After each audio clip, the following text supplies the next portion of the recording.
ہم لوگ joint family میں رہتے تھے۔ میری چچی ہمارے ساتھ ہی رہتی تھیں۔ میرے والد سعودی عرب میں نوکری کرتے تھے۔ چچا کا کوئی خاص کام نہ تھا، پورا گھر میرے والد کے پیسوں سے چلتا تھا۔ میری چچی ایک بہت ہی تیز ترار قسم کی خاتون تھی۔ میری والدہ دمے کی مریضہ تھی، اسی لیے وہ بیمار رہتی تھیں۔ میری چچی نے اپنی چاپلوسانہ باتوں سے میری والدہ کو بیوقوف بنا کر ان سے سارے پیسے لے لیتی تھیں۔ مجھ سے بھی بہت پیار جتاتی تھیں، اپنے بچوں پر مجھے فوقیت دیتی تھیں۔ اس وقت تو مجھے یہی لگتا تھا کہ میری چچی ایک اچھی عورت ہے جو میری والدہ کا خیال بھی رکھتی ہیں اور مجھ سے بھی پیار کرتی ہیں۔ اس عورت کا اصل میں نے تب دیکھا جب میرے والد سعودیہ سے واپس آئے۔ میری چچی اپنے شوہر کو چھوڑ کر میرے والد کے آگے پیچھے گھومنے لگی۔ میرے والد میری والدہ سے بہت محبت کرتے تھے۔ میرے والد نے ایک بار کہا کہ میں امرین کو بہت اچھے ڈاکٹر کو دکھاؤں گا تاکہ اس کا اچھا سا علاج ہو سکے۔ میری چچی یہ سن کر فوراً سے بولی، بھائی صاحب آپ کیوں اپنا پیسہ ضائع کرنا چاہتے ہیں؟ جس ڈاکٹر کے پاس میں بھابھی کو باقاعدگی سے لے کر جاتی ہوں وہ بھی بہت اچھا ہے، اور میں بھابھی کا بہت خیال بھی رکھتی ہوں، پورا گھر میں نے ہی سنبھال رکھا ہے۔ میری والدہ اس بات کی تائید کرنے لگی، کہنے لگی انجمن میرا بہت خیال رکھتی ہے، مجھے جس ڈاکٹر کے پاس لے کر جاتی ہے مجھے اسی سے افاقہ محسوس ہو رہا ہے۔ میرے والد 2-3 دن کے لیے آئے تھے، اور ان 2-3 دنوں میں میری چچی میرے والد کے آگے پیچھے رہیں۔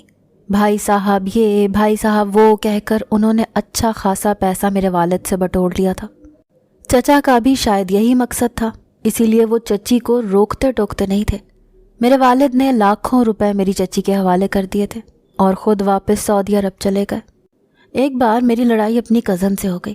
چونکہ میرے والد کماتے تھے اسی لیے میں گھر میں بہت ٹھاٹھ سے رہتی تھی، پانی کا گلاس خود اٹھ کر نہیں پیتی تھی، اپنی کزن سے کہتی تھی کہ جاؤ مجھے پانی لا کر دو، کیونکہ میں جانتی تھی کہ گھر میں خرچہ میرے والد کے پیسوں سے ہوتا ہے۔ اور پھر میری چچی میرے ناز نخرے بھی اٹھاتی تھی، اسی لیے میں تھوڑی سی خود سرسی ہو چکی تھی، ہر وقت سب پر روب جماتی رہتی تھی۔ امی جب بھی مجھے ٹوکتی تو میری چچی کہتی کہ کوئی بات نہیں، بچی ہے، وقت کے ساتھ ساتھ ٹھیک ہو جائے گی۔ میں نہیں جانتی تھی کہ وہ مجھے سب کی نظروں میں برا بنا رہی ہیں۔ جب میری پھوپھیاں رہنے آتی تو میں ان کے بچوں پر بھی چلاتی، بدتمیزی کرتی، اور میری چچا کی بیٹی سب سے مل جل کر رہتی۔ سب ہی مجھے دل سے برا بھلا سمجھنے لگے تھے، یہاں تک کہ میری ماں بھی اکثر کہنے لگی تھی کہ رباب شمائلہ کے ساتھ زیادتی کر جاتی ہے۔ میری چچی یہ بات ہنس کر ٹال دیتی کہ کوئی بات نہیں، آپ کیوں دل برا کرتی ہیں، میں نے کبھی بھی رباب اور شمائلہ میں فرق نہیں دیکھا۔ لیکن اس دن جو روپ میں نے اپنی چچی کا دیکھا، میرا دل کانپ کے رہ گیا تھا۔ شمائلہ نے میری فیورٹ ڈال توڑ دی تھی، اس پر میں نے شمائلہ کو مارنا شروع کر دیا۔ شمائلہ بھی مجھ سے لڑنے لگی تو میں نے ایک گلدان پکڑ کر شمائلہ کے سر پر مار دیا۔ اس کے سر پر چھوٹا سا زخم ہو گیا اور ہلکا سا خون رسنے لگا۔ وہ اپنے سر پر خون دیکھ کر واویلا مچانے لگی۔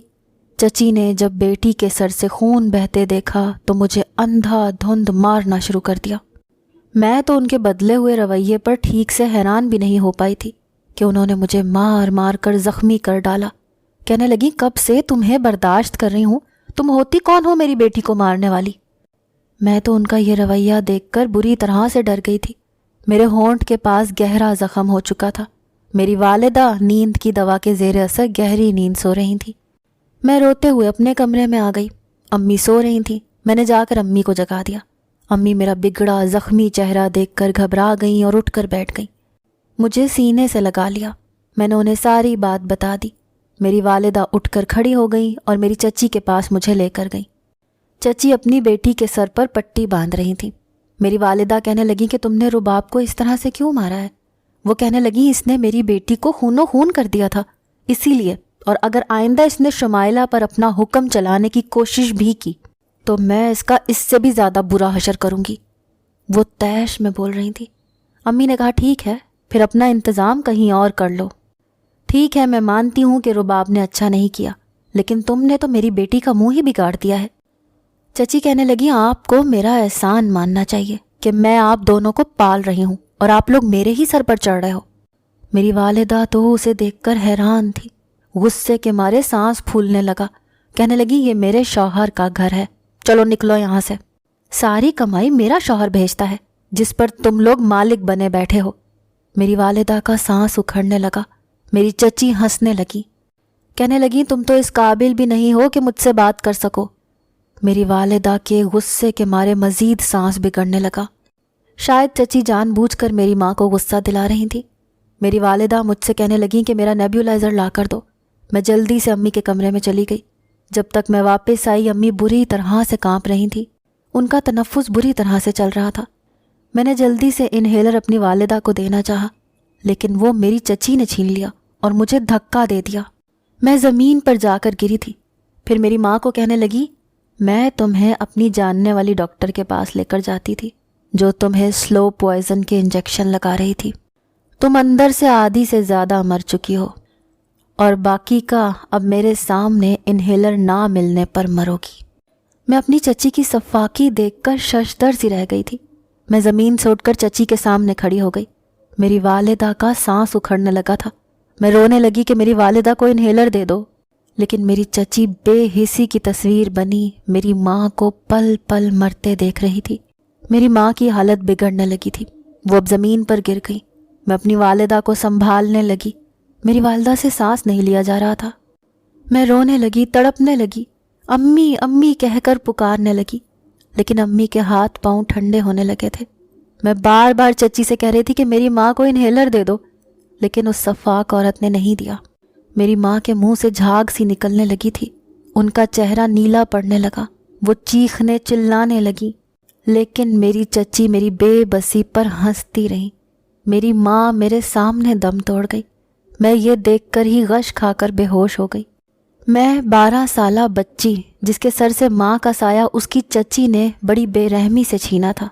مجھے ہوش ہی نہیں آ رہا تھا۔ جیسے ہی میں ہوش میں آتی اپنی والدہ کو چلا کر پکارنے لگتی اور پھر بے ہوش ہو جاتی۔ ایک بار مجھے میرے والد کی آواز بھی کانوں میں آئی تھی، وہ رو رہے تھے، اور پھر چچی کہنے لگیں کہ بھائی صاحب میں یہاں ہوں نا، رباب کا بہت خیال رکھوں گی، آپ کی فلائٹ لیٹ ہو جائے گی۔ میرے لاشعور میں یہ آوازیں تو گونج رہی تھیں، لیکن میں چاہ کر بھی اٹھ نہیں پا رہی تھی۔ پھر مجھے لگا کہ میرے سر پر میرے والد نے بوسہ لیا ہے، اور پھر وہ چلے گئے۔ میں چاہ کر بھی اٹھ نہیں پائی۔ ان کے جانے کے بعد میرے کانوں میں چچی کا کہا گونجا تھا۔ کہنے لگی میں نے ہی اسے بے ہوشی کا انجیکشن لگا دیا تھا تاکہ بھائی صاحب کے سامنے سچ نہ بتا دے۔ وہ شاید یہ بات میرے چچا کو بتا رہی تھی۔ پھر چچا کی آواز میرے کانوں پر پڑی، کہنے لگے اچھا کیا تم نے، اب اس لڑکی کو اس کی اوقات میں رکھنا۔ پہلے ہی تم نے پیسوں کے چکر میں میری بیٹی کی بہت سی خواہشات کو رباب کی وجہ سے ختم کیا ہے۔ میں یہ سن کر حیران ہو گئی، کیسی گھٹیا سوچ تھی میرے چچا کی۔ میں دعائیں کرنے لگی کہ کاش میں بھی مر جاؤں، لیکن شاید میری زندگی میں سکون کی موت نہیں لکھی تھی۔ جب مجھے ہوش آیا تو مجھ پر آزمائشیں شروع ہو چکی تھیں۔ میری چچی مجھ سے سارے گھر کا کام کروانے لگی تھیں، گھر کی ملازمہ کی چھٹی کروا دی تھی۔ اب چچی مجھے مار مار کر گھر کے سارے کام کرواتی تھی۔ جب بھی شمائلہ نے پانی پینا ہوتا تو وہ مجھ سے کہتی کہ جاؤ میرے لیے پانی لے کر آؤ۔ کبھی کہتی کہ تم جان کر ایسا سادہ پانی لا۔ ایک بار میں چائے بنا رہی تھی جب چچی کا نیا کپ مجھ سے ٹوٹ گیا۔ میری چچی نے غصے میں میرے ہاتھ پر گرم چائے ڈال دی۔ میں بلبلا اٹھی، میں رونے لگی۔ وہ کہنے لگی تمہاری وجہ سے میرا قیمتی کپ ٹوٹ گیا ہے۔ میں یہ سب ظلم و ستم برداشت کر کر کے تھک چکی تھی۔